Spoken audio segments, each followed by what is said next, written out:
This is Big Business with Sarah. This podcast guides you to finding what you desire most in life and business, because running a business is very much about your personal development. In this podcast, I'm sharing what my clients ask me and how I help them. Thanks for joining. Hey there, friendly listener. I'm so excited to dive into this podcast episode all about my first year as a business coach, because just 2 days ago, I am an online business coach for exactly 1 year. And actually, I'm recording this on the exact day of my 1 year anniversary on Tuesday. There were definitely ups and downs for the first year. So I want to share the biggest lessons I learned, what I would do again and what I wouldn't do again, all with the purpose of what will help you on your own journey. You know, you don't have to be a business coach to listen to this. No, it's very much about running a scalable business, an online business, or a business that really works for you. So it's a bit of a different episode today because we are certainly looking back, very much about my business. So this week there is no question coming in from the audience, or at least there are a few questions lined up. But today I want to focus the entire time on this. And there's also no question from me. I mean, there always is, but not today. So it will come back next week. And so it will be all very normal. But I just wanted to take this opportunity because it's 1 year of coaching to kind of steal this podcast slot for reflecting. And you can still submit your question for the podcast through bureausbb.com/podcast. You can find the link in the show notes. So to prepare for this episode, I spent a lot of time reflecting. It's so funny when you're doing that. When I've done that right now. I'm always like, okay, yes, next. I always like to look forward. So I am really enjoying actually recording this episode, but I'm also like, let's see what are the next plans. So I'm also going to share that with you. So I did a lot of reflecting. I looked at all my numbers. So I'm doing that monthly. I have shared an Excel file actually with my clients with all the possible things that I'm looking at. All different numbers, followers, engagements, sales calls, finances, everything. So yesterday I actually did a monthly review of the month of March. So I always tend to do it on the first Monday of that month, depending if how full my agenda is, but mostly I do. And so I reviewed my progress and key metrics. I do this every month, as well as dusted off my old business plan, which I didn't really touch. Well, I did kind of touch, but not as much as I should have. And I also finally wrote a new business plan. So bad me. I already wrote my sales plan. You can find a workshop on how to do that for yourself for free. You don't need to leave your email address through the link in the show notes. But yeah, I didn't really write a business plan yet. So this was a perfect opportunity for me to write it, because I wanted to write it today or before today. And so I finally wrote that new business plan, which was way overdue. Normally, I would probably do it, in October or November, because in December it's, I'm not. But actually, I really like doing it right now. So I think I might actually keep on doing that. So kind of, write my sales plan like I did. Actually, last year, I wrote my sales plan for 2023 in September last year. And then I was kind of changing things and everything. But the business plan, I think I should just, do that in the third month of the year. Why not? Who cares? I mean, I don't have a board of directors who's asking me for my business plan or yearly report. I'm sharing my finances, biggest wins, biggest fails, what surprised me the most, and what I am bringing with me and to you for the upcoming year. So what a build up here. So also in general, I want to share one of the biggest insights I gained into being an online entrepreneur is the realization that it's really a roller coaster. And, there are exciting highs, difficult lows. And, building an online business is not a linear process. My advice to you is to embark on this journey. Two, if you're going to do that, is to be prepared for that. So because it will be hard, and you have to believe in yourself and your abilities. Yada yada yada. You heard everything already. Even when times are tough, just continue, do it. And I've shared this 1,000 times in previous podcast episodes that I wanted to quit my business when I was 6 weeks in, so half April. And that's really what I felt. So I can't really change that. But I think that's a really short time that I gave myself there. And of course I continued, but I recognize the feeling, because 6 weeks is about 40 days or 45 days. So if it's, if you're thinking all the time that it's not, going well, then that's actually really going to influence how you feel. So cultivating a growth mindset and looking for lessons in the future, out of every outcome. That's really my advice. And meanwhile, my cat, by the way, is going to the bathroom, so I'm not sure if you will hear it, but so just so you know that I am recording this in my home studio, and sometimes, you can't stop a cat from going to their to their litter box. Hopefully you don't hear it, but I do hear it, certainly. So let's get back. So for a little bit of context, I was an interim manager. I had about 3 to 7 clients a year. And I actually never, ever had a sales conversation in my life. So I am 37 right now. Started working when I was, I already started working since I was 12, but actually full-time work I did since I was 24, and I started my first business when I was 23. So I've already had quite some experience. I was an interim manager. I had about 3 to 7 clients a year, and so never had that sales conversation in my life. And it was, most of the time, it was like, people would ask me, how much time and money do you need to do this job? And that was the sales conversation. So because, I think I was good because there was a lot of word of mouth and I didn't really have to sell myself or my services, actually. So in the first year of the pandemic, everyone shut their doors, and my clients did as well. So I had nothing, no clients, no sales skills, no idea what could be possible in the online realm. And actually, I really felt like I had nothing. And so at the end of 2020, so I kind of stretched it a little bit there, I started investing in coaching. And this is how I really quickly learned to sell and had a great year in 2021 as an interim manager. But during that coaching, I was actually so happy to find out all the possibilities in the online space. And I thought everything was going to be possible. Actually, I saw the unlimited potential for my business.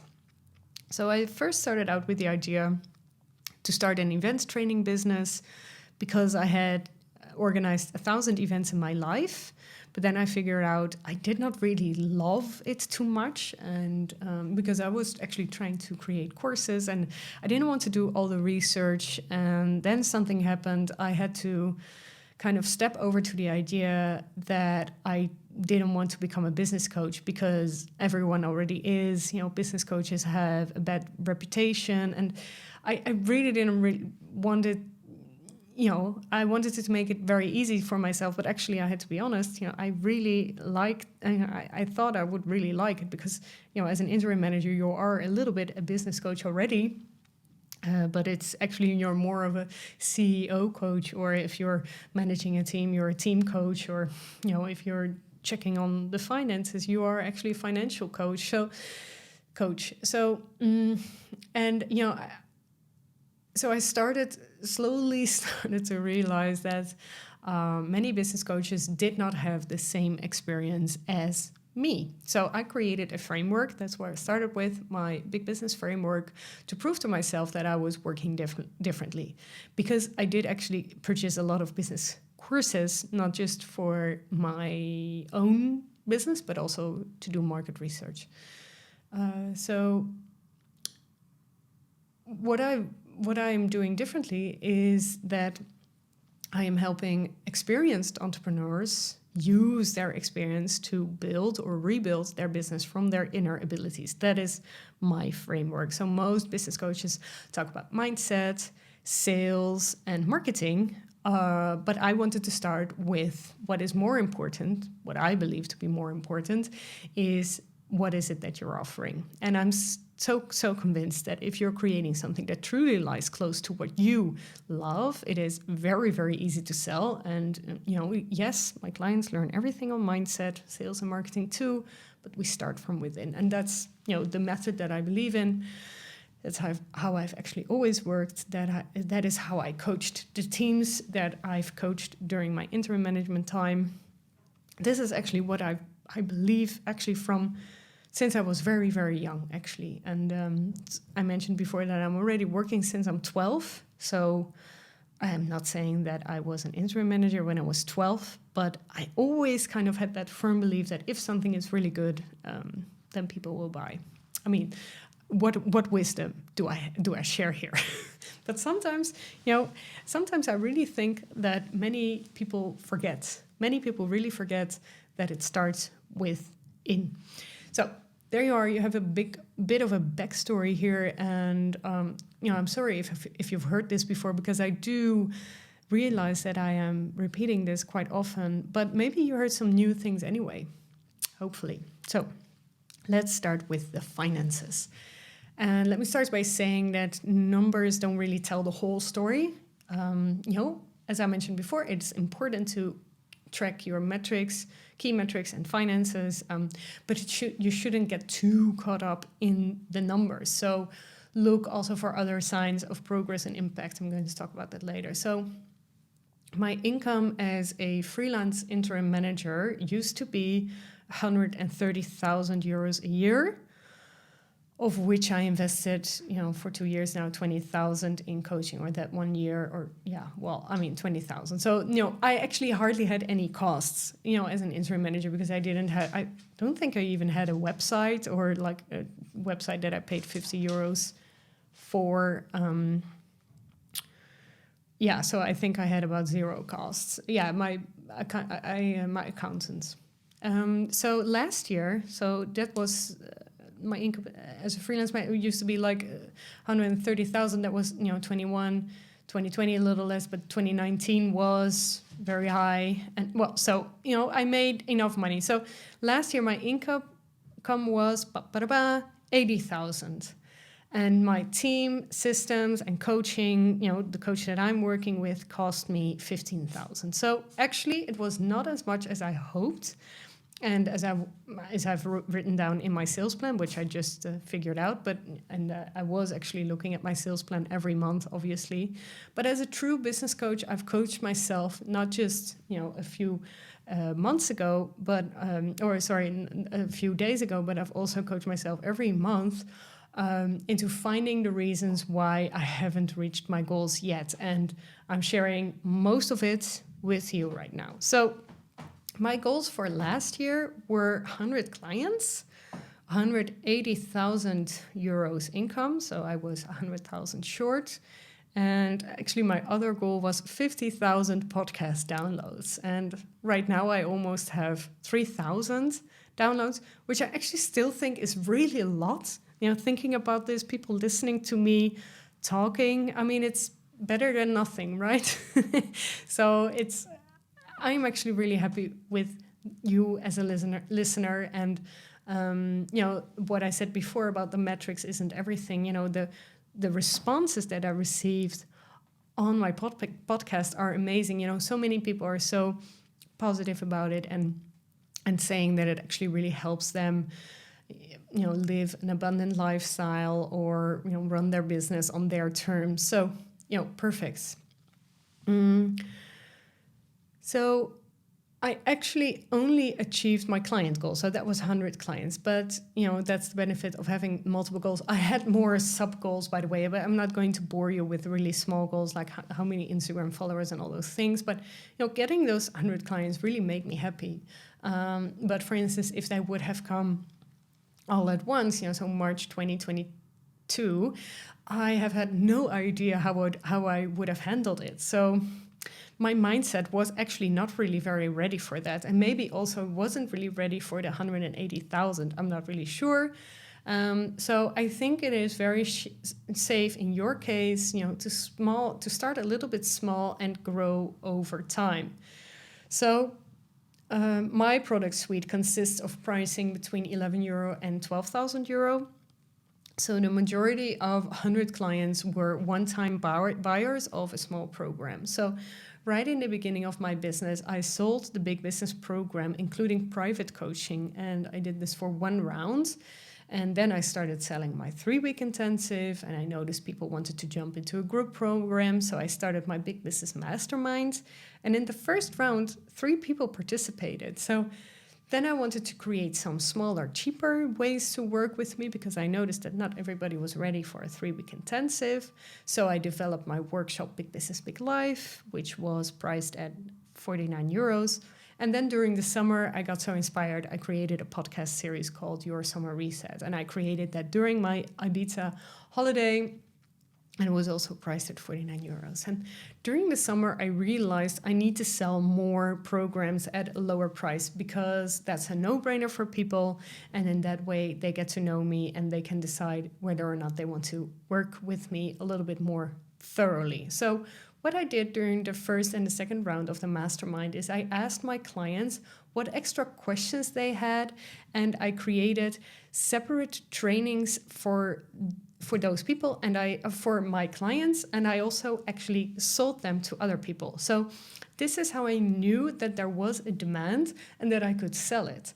So this is how I created mini programs, such as the Black Friday workshop, converting content, and groundbreaking. And by doing this, by first selling this idea to my clients, and they didn't have to pay extra for this, I just created it for them, and then putting it out there in the entire world. I started selling before I created, actually, and now I'm really getting in the vibe of that more and more. So Black Friday, if I'm looking back, was a great opportunity for me and also my clients, which make me create programs from €11 until €11,111, because it's the 11th month.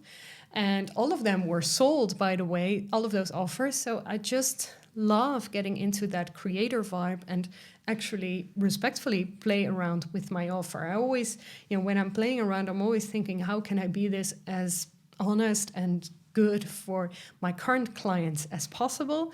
And I think I really manage, actually. I really do. And I'm also teaching my clients how I'm doing this, because I'm telling you now what I'm doing, but I'm explaining to my clients how they can do it for their business too. So the last thing I did this year, it was already in this year, but during that first year as a business coach, aside from my mastermind launch, I hosted also a birthday sale, which was the Royal Retreat, an event in a high-level event in a hotel in the Netherlands. And I cannot wait until that's actually going to happen, but that is going to be so great. And that is something new that I'm actually trying, to host events, and they're all probably, going to start in the Netherlands. But you know what? I don't know what will happen. Maybe we will actually create an interesting retreat somewhere. I would love to go to Paris, go to New York. I am actually going to New York in June, and I'm going to start to think about, if I could host a mastermind there, because when I was 22, I actually interned in New York, and I know a lot of people there still, because I like to keep in touch. So I'm kind of thinking, playing with that idea and to really indulge yourself. And, maybe you are actually living in the US and we can do it right there. I would love that, actually. So here's what I would have done differently from the beginning, and also what I'm already slowly doing right now. So one thing that I could have done better is spend more time and money on building a community. So as to create opportunities for people to connect and support each other. And I tried to run my business, the way I kind of used to. So I was very focused on bigger clients, and I kind of missed the chance to build more meaningful relations for the longer term, even though, this sounds very, very harsh actually, but so I kind of slowly realized this in the summer, September. I was thinking, okay, yeah, I should focus more on that. So there's no if that has happened to you, and I'm sure that everyone, at some point made some sort of mistake in their business. So I would have probably maybe build it up a little bit more slowly. So my programs were, this is a price, and it's big. It was actually quite a big offer, and maybe I would have slowly, started with some free webinars and then small trainings, and then but on the other hand, I'm not really sure how long I would have survived, actually just cash flow wise. So I think that I did pretty good, but. So if that happens to you, so, I'm seeing people doing that, really building up slowly. And I really believe in that, but you need to have enough cash flow. And you know what? There's no time like the present. And honestly, you can always change your strategy. You can always change your tactics. And I also have to say that this was my first year as a business coach. I've made a decent amount of money. I know that, it's enough for me. I also helped a decent amount of people, much more than I, would have ever dreamed of as an interim manager. It's impossible, but isn't that incredible? Probably if I would have stayed an interim manager my whole life, I wouldn't even have, be able to help 100 people. And I don't want people to feel like a number, but I do actually really want to help as many people as possible because I'm so convinced of my method. So I probably should cut myself some slack here, and I think you should do that too. So are there other things I would have done differently? No. I believe this is my path, and I was meant to do it this way, and it went how it went. And it wasn't always easy, but I always climbed up, and I always believe in myself that I can do that, even though sometimes it can feel like it isn't. But yeah, you have to have that belief, right? So another advice I want to share with you is coming from Marie Forleo. I saw it earlier this week or last week in her Instagram, and I saw this quote from her, and she said, "You have to be willing to suck." And I love that because I actually agree. I was, if I'm looking back at, my earliest newsletters or my earliest Facebook posts, I loved those because I was still finding my voice. But it's so nice because I was actually building in public. It's so nice to see where I'm coming from. So be willing to try new things, even if you're not an expert yet. And this was quite difficult for me as a hopefully former perfectionist. So just put yourself out there. Don't be afraid to learn and build in public. And if you are actually afraid of building in public, try to find out what is keeping you. Why are you not sharing? Are you not sharing because you think everybody is already doing it? Or is it because you are, as Marie Forleo says it so bluntly, that you are not willing to suck? And I think that's such a nice way to look at that, at building in public. And are you afraid people will see it? Because I remember I was being so afraid, and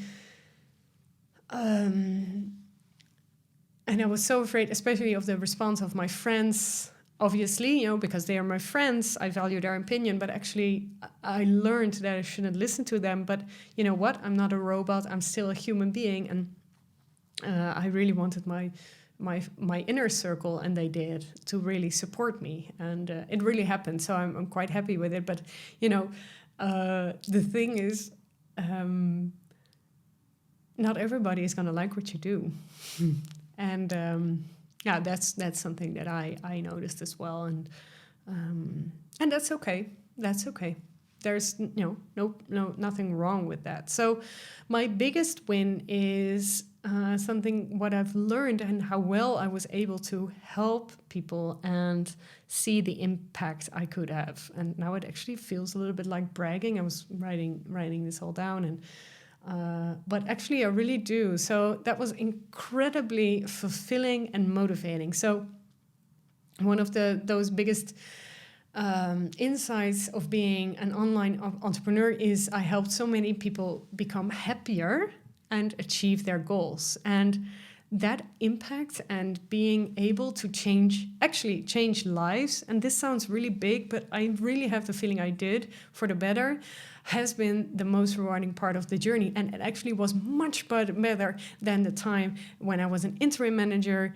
And, of course, then you're working for a business, but you're not really changing. I mean, I wasn't really, of course, I was helping people. It was more like a done for you service. So done for you means that I have done all the work actually that should have been done. And now I'm actually teaching people how they could do it, how they could apply it in their business. And that is so much better actually for me personally. So, I did kind of, follow my own method. I'm not saying that you should be a coach if you don't feel that, but that to me has been a great realization. So what happens next? Last week, I had an important conversation with another entrepreneur.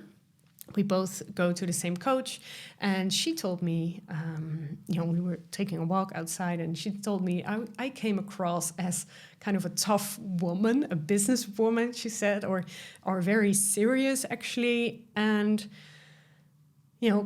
kind of hardballing it, or kind of pretending like everything is going really well, or not really pretending, but actually showing that it's going really well. But she said to me that I'm actually very relatable, because during that day when we were being coached, I shared, where I'm coming from and why I'm doing what I'm doing. If you want to know more about this, you can listen to episode 2 of this podcast. That's where I'm introducing myself. And, maybe it doesn't really feel like it right now. Maybe also when you're listening to this podcast and you're thinking, well, she I don't know what kind of opinion you have. But I have been through many, many struggles, actually, and obstacles, maybe also like you, my listener. And I think also that allows me to support you very well. And, when I was being very vulnerable in that group, I was talking about how Oprah really inspired me, with her life story. I'm not saying that we have a similar life story, but I do come from another place that I am right now. I don't really believe that, if we would just look at the metrics of, where I'm coming from, it's not a very logical place where I am right now. And I tend to believe that I'm much further than also what I expected as a child. So I shared that story, and then she told me that I should talk more about that and be more vulnerable. So that is one of my themes for the upcoming year. So I'm going to share them all with you. So be vulnerable, share more of myself and my experiences to build trust and relatability, because I want to show you that everything that I'm offering in my podcast, but also in my coaching, is also interesting for you. My other theme is attract. So I want to continue growing my audience, obviously, what I spoke about, and my client base, and I want to work with demand generation. So more on that is 2 episodes ago, how I'm doing that. I'm not going to dive too much into this right now.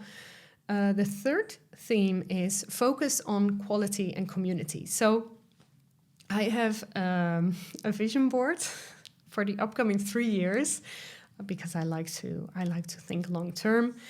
And do you know that program? It's an online program. It's called Masterclass, and it contains actually trainings from famous people, from Anna Wintour to Daniel Pink to I mean, there's all this Bill Clinton, there's all these different Kris Jenner, there's all these different famous people, and even though the contents, I mean, it's okay, but it's a little bit, it's very much inspiring stories, but not so much how-tos. But it's a great video quality, and they also have great workbooks. And I actually want to offer that same quality, video quality-wise, but also make it accessible for everyone. So that is really so important to me, quality for everyone. So that's what I'm working towards in the upcoming 3 years, because I know that there's so many business trainings of which, and I'm not bashing anyone here, but of which I believe I can really make a difference in the quality because of my previous experience as an interim manager. So, and my fourth theme, but that will always stay a theme, is keep learning and improving. So take a continual growth mindset approach to keep leveling up my skills and knowledge and really listening to what people need. So what is coming up this year? Many things, and actually, there's all these things that I'm thinking about last minute. I do have a sales plan, obviously. I'm going to launch my mastermind once again, it's a 3-month program in May and in September. And actually, I'm not really sure yet, but it might be that the September round might be the last one in this form. But I actually don't know yet. So I will, if you want, I can keep you updated. But it's just something I'm thinking about. Should I change, the way I'm offering it? Should I? I'm not sure yet. So also today I launched, or actually Tuesday, I launched a new program called 9 Lives. And this is for non-entrepreneurs because I got so many questions from that group. And, I just actually created it last weekend after having another conversation with someone, and I'm thinking, let me help you. So it's going to be a free masterclass. It's coming up very soon. And I'm also going to host the Royal Retreat. That's the private high-level coaching event that I promoted during my birthday sale. You can't join anymore, but I will host it in April. And then I'm also going to host an event, a big business event in Amsterdam, hopefully on September 7th, because that's when I'm a coach for 1.5 years. So I'm trying to get a little bit more into the events industry because I have organized so many different events, 1,000 events. I know I want to organize the events myself. I'm not sure yet what it's going to be all about, but I know, those metrics I do know. And I'm also going to launch a high-level, high-touch something, which I will share more about very soon because I haven't thought of the details yet. And, I just don't want to say things that I have to, I have to kind of change. I'm very excited about all this, actually, to talk about this. And I hope this inspires you to talk about your business too and to make your business plan as fun as you want for your business too, and to also reflect on your business and also to look forward. And actually, just now I had a coaching call with my clients, actually my mastermind, and we were talking about their sales plans, and one of my clients said, I really have to change my sales plan. And yes, you actually do. You always have to change your plans because, you kind of make plans, but then, life happens. I remember in my first business plan, the business plan of last year, that was not my first business plan. My first business plan was when I was 12, when I was having model agency Spice. My business plan last year, I wrote then down that I would have, so I wanted to write an events course, the big business course, and then I also wanted to start corporate coaching in Q3, so the third quarter, and I would create a project management course and an interim management course and everything, and I didn't do that at all anymore because, and now I'm actually doing the 9 Lives for people who are not entrepreneurs, and that's something that I didn't know before because I was, always, my client base were always CEOs, but now I'm noticing that, more individuals are coming up to me and asking me for guidance. So I hope this glimpse into my first year as a business coach is helpful. Please let me know if you have any questions or want to hear more about any part of the journey. I'm wishing you all the best with your own business and online entrepreneurial pursuits. You've got this. And if you've liked what I've talked about, you can find out how to work with me through the show notes or send me a message to see if I can help you. I wish you a very happy day. Thank you for listening to Big Business with Sarah. If you've enjoyed today's episode, leave a 5-star review and hit subscribe. If you're ready for your next step in business, you can find out how to work with me in the show notes. Do not forget to submit your coaching question for one of my next episodes. Have a happy day.